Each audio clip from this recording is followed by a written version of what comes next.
We're here on Wall Street with Penn Jillette, author of the brand new book, Presto. Now, beautiful studio. Nice studio you have. It's not bad. A lot of people in it. Now, a lot of money has been lost in the New York Stock Exchange right behind me. A lot of money has disappeared. Now, as your job as a magician, you make things disappear. So how does Wall Street's wizardry compared with yours? Well, magicians are liars. It's entirely different. It's an entirely different thing. Magicians are liars, cheaters, and swindlers, and the people on Wall Street, oh, it's the same thing. It's exactly the same thing. Precisely the same. All right, well, speaking of a disappearing act, you've lost about 100 pounds. A little over 100, yeah. And you didn't use smoke and mirrors, you used potatoes. Well, that was one of the How'd things. you do Mostly a joke. I used to eat a lot. I used to be about 340 pounds.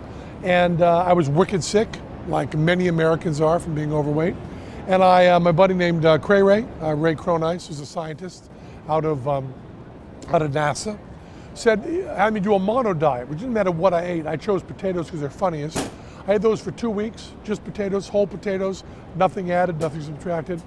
And that knocked me out of the habits of eating, the social eating, all the advertising, also kind of reset my taste buds.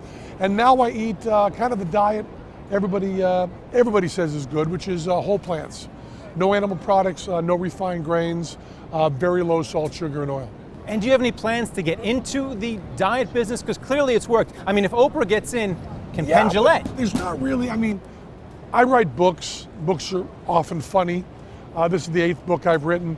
It's the same as the others, just happens that this is what I'm going through in my life. There's not really money to be made off this diet. There's nothing to buy.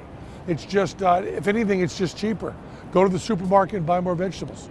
Well, you certainly have a diversified career. I mean, you've written books, you have a Broadway show, you're in Vegas, you're on the small screen, you've been on the big screen. So that's your diversified career. When you invest, are you equally diversified? How do you allocate your assets as a magician? I'm one of those awful people who leaves it to my business manager. I don't dabble in it myself at all. I don't understand it. It's just someone else's magic to me.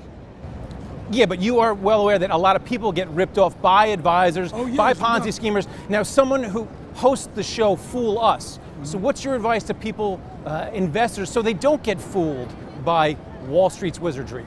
Well, I think that the only advice ever is anything that looks too good to be true is.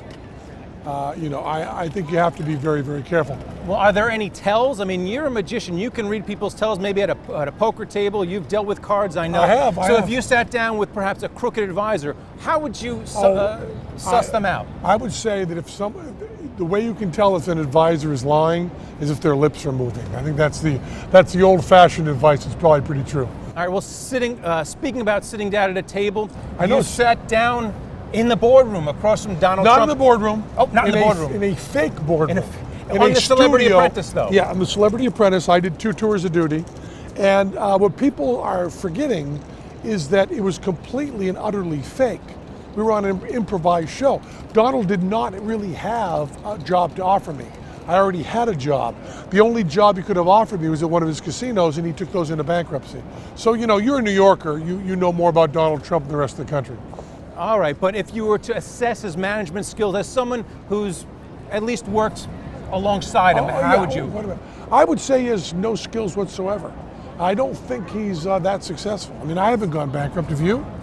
No. Good. So do you think that it's all smoke and mirrors propelling his candidacy? I think it may be worse than that. I mean, I think he's pushing fear and hate, which is much worse than smoke and mirrors. All right, and then finally, you dropped 100 pounds. Yep. What does your partner Teller say about your brand new svelte physique? What has he been talking? Because he doesn't talk too much. What does he say to you? One of these days. No, Teller was very, very happy. I did not lose the weight to be thinner. I lost the weight to be healthier. And Teller thought he was going to be doing a solo act pretty soon, so he's pretty happy to see me healthy. All right, well, it's a heck of a fun book. The book is Presto. Thanks for coming on the street, on Wall Street, on a glorious day. Beautiful. Thanks a lot, Greg.